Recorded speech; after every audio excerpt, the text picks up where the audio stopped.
بسم الله الرحمن الرحيم الحمد لله نحمده ونستعينه ونستغفره ونؤمن به ونتوكل عليه ونعوذ بالله من شرور أنفسنا ومن سيئات أعمالنا من يهده الله فلا مضل له ومن يضلل فلا هادي له ونشهد أن لا إله إلا الله ونشهد أن لا إله إلا الله ونشهد أن لا إله إلا الله ونشهد أن محمدًا عبده ورسوله إن الله وملائكته يصلون على النبي يا أيها الذين آمنوا صلوا عليه وسلموا تسليما. No need to achieve together, please. اللهم صل على محمد وعلى آل محمد كما صليت على إبراهيم وعلى آل إبراهيم إنك حميد مجيد.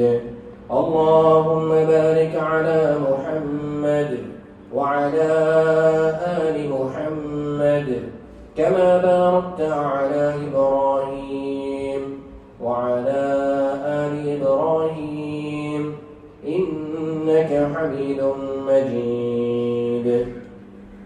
قال الله تعالى في القرآن المجيد والفرقان الحميد بعد أعوذ بالله من الشيطان الرجيم بسم الله الرحمن الرحيم والفجر وليال عشر صدق الله العظيم. السلام عليكم ورحمة الله وبركاته. All praise to Allah subhanahu wa ta'ala, who has given us another day in which we can remember Allah, we can praise Allah subhanahu wa ta'ala and thank Him for all of the blessings that we have. We hear time and again, لَإِن شَكَرْتُمْ لَأَزِيدَنَّكُمْ. The more that we are grateful for the blessings of Allah subhanahu wa ta'ala, the more Allah subhanahu wa ta'ala will give to us. Allah also mentions وَإِن تَعُدُّوا نِعْمَةَ اللَّهِ لَا تُحْصُوهَا, that if we were to try and count the blessings of Allah subhanahu wa ta'ala, it would be impossible to count them. There is so much which Allah has given us, so there is always so much to be grateful for. To never look at the negatives, but instead look at the positives, think of all of the blessings Allah has given us, and to be grateful for all the little things that we have. Someone somewhere in the dunya is going through trouble, but we are here, we have health, we have security, and we have safety. These are blessings from Allah subhanahu wa ta'ala. We are very close to the blessed month of Dhul-Hijjah. It is a time when those who are planning to go for Hajj, they will begin to leave, or maybe they have already left, and so they will go towards, they will go and perform the pilgrimage, which is done for so many reasons. And out of all of those reasons, the biggest one is for the sake of the pleasure of Allah subhanahu wa ta'ala. To show, it's because it is an action which Allah subhanahu wa ta'ala loves, and it is something which a person can do in order to gain so much reward. So the month of Dhul-Hijjah, I think, will most likely start on Tuesday. Don't know. When it happens, it will happen. So we have to prepare for it. And in order to prepare for it, we need to understand why is the month so blessed in the eyes of Allah subhanahu wa ta'ala. One of the things which a person can do during the month of Dhul-Hijjah is, especially if they are not going there for Hajj, is to fast on the day of Arafat. So the day of Arafat, usually, it is the 9th of Dhul-Hijjah. So as soon as we know whenever we know the month of Dhul-Hijjah has started, we'll be able to work out what the 9th is. So preparing for that and having the intention from now, that whenever it is confirmed, then we will inshallah keep the fast on that day. Mr. has mentioned that the reward for a person who keeps that fast is that his previous year's sins are forgiven and the next year's sins are forgiven as well. So all of the minor sins that a person has committed or he is going to commit, Allah subhanahu wa ta'ala will forgive them. And of course when a person does fast, it is only for the pleasure of Allah subhanahu wa ta'ala. We don't do it for any other reason. We don't do it to show to someone that look how hungry I can be, especially with this lovely weather which Allah subhanahu wa ta'ala has blessed us with as well. It's even more of a sacrifice. A person will feel the thirst, the hunger because of being in the heat. So this is all things which this is some of the things that a person can do. But one of the things which is very blessed in this month is the days. So as we know that the last 10 nights of Ramadan are very blessed in our deen, and there is a lot of reward. In the same way, the days of the first 10 days, the days of Dhul-Hijjah, they are very blessed in the eyes of Allah subhanahu wa ta'ala as well. And Nabi sallallahu alayhi wa sallam has mentioned that if a person is able to, then they should try and keep as many fasts as they can in the first 9 days of Dhul-Hijjah as well. So yes, there is the reward and the blessings are for the day of Arafat, but those days, so leading up to the days of Arafat, so the first 9 days, if a person is able to keep a fast in any of those as well, then they should keep the fast. During the day, when it is the month of Ramadan, we try our best to busy ourselves in lots of different ibadah. We read the Quran, we do dhikr, we try and do many good deeds. So the same should be done during the month of Dhul-Hijjah as well. So in the day, if we are able to, we should make time, recite some Quran. We should do the dhikr of Allah subhanahu wa ta'ala. Of course, we should already have that habit, but to try and increase it. Increase it and ask from Allah subhanahu wa ta'ala. Dua in these days is also a great way, it's a great time in order for our du'as to be accepted.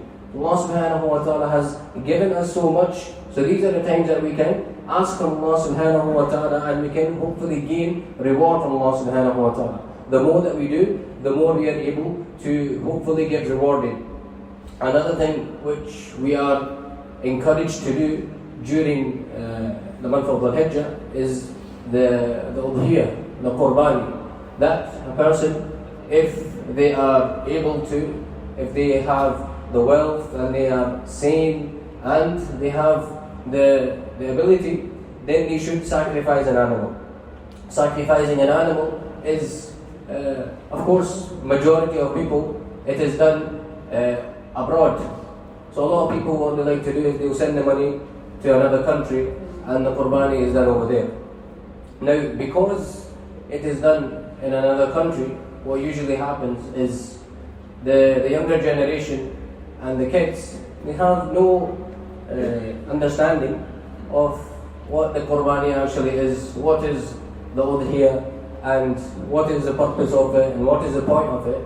So, what the ulama encourage is, of course, yes, you should do your Qurbani abroad, but try and do one local as well, so that you can take from the barakah which is over here, so that you can be involved in it with yourself and your family. Your kids learn the importance of the Qurbani as well, and it is a way for us to actually feel involved. When we just send money over there and we do everything over there, what usually happens is, it's done, now you can just get on with our day.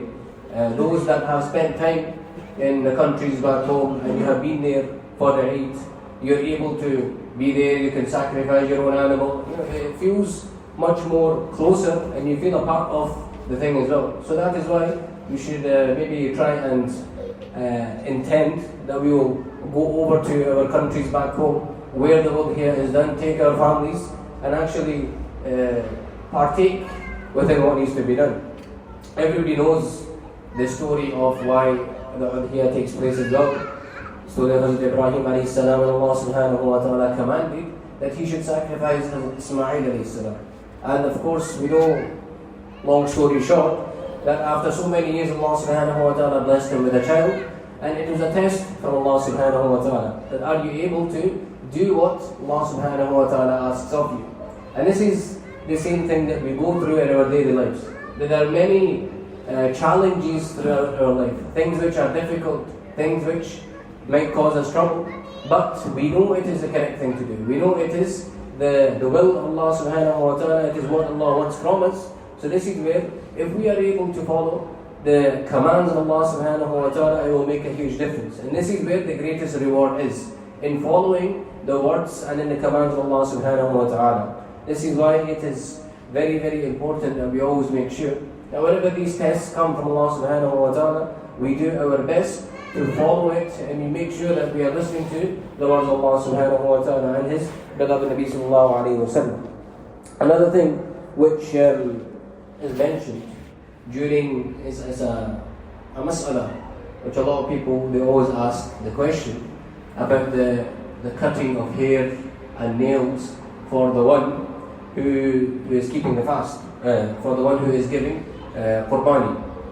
Now, according to the three schools of thought, Maliki, Hanbali and Shafi'i, the Imams have mentioned that it is wajib. A person should not cut their hair, they should not cut their nails, and some have even gone to say makruh, some have said haram. So all of these things, a person should not be cutting their hair, nails, if they are going to the Dhul-Hijjah. According to the Hanafi school of thought, it is mustahab, that a person should not cut their hair and their nails. Of course, when the qurbani has been done, wherever it is at back home, then they can finally cut the hair. Now the reason being for this is so that you feel a part of the Udhiyah as well. Allah subhanahu wa ta'ala has mentioned that on the day of judgment, all of those animals which were sacrificed for the Udhiyah, they will come. They will come in front of the person, and they will come as a reward. Allah subhanahu wa ta'ala will then say that this is the animal that you sacrificed in the name of Allah subhanahu wa ta'ala, and because of it is the reward. So every single hair and skin which is a part of the animal, Allah subhanahu wa ta'ala will get a reward for it. So there are many blessings in it, and it is just because we are following the commands and the laws of Allah subhanahu wa ta'ala. There are many, many other blessings which Allah subhanahu wa ta'ala will grant us with in this blessed month. But we just have to make sure that we are doing as much as we can. That when it comes to these blessed months, these sacred months, we should try and improve and do more of the ibadah that we are already doing. The more ibadah that we do, of course, inshallah, the more reward we will get from Allah subhanahu wa ta'ala. And of course, we ask and we make dua to Allah subhanahu wa ta'ala that those people who have made the intention and they are going this year, we ask Allah subhanahu wa ta'ala to make it easy for them, and we ask Allah subhanahu wa ta'ala to take each and every one of us as well. But each and every one of us, we all of course want to see the house of Allah subhanahu wa ta'ala, and we want to perform our hajj. Allah subhanahu wa ta'ala accept it in our favor. Ameen wa akhiru da'wana alhamdulillahi rabbil alameen. You know, just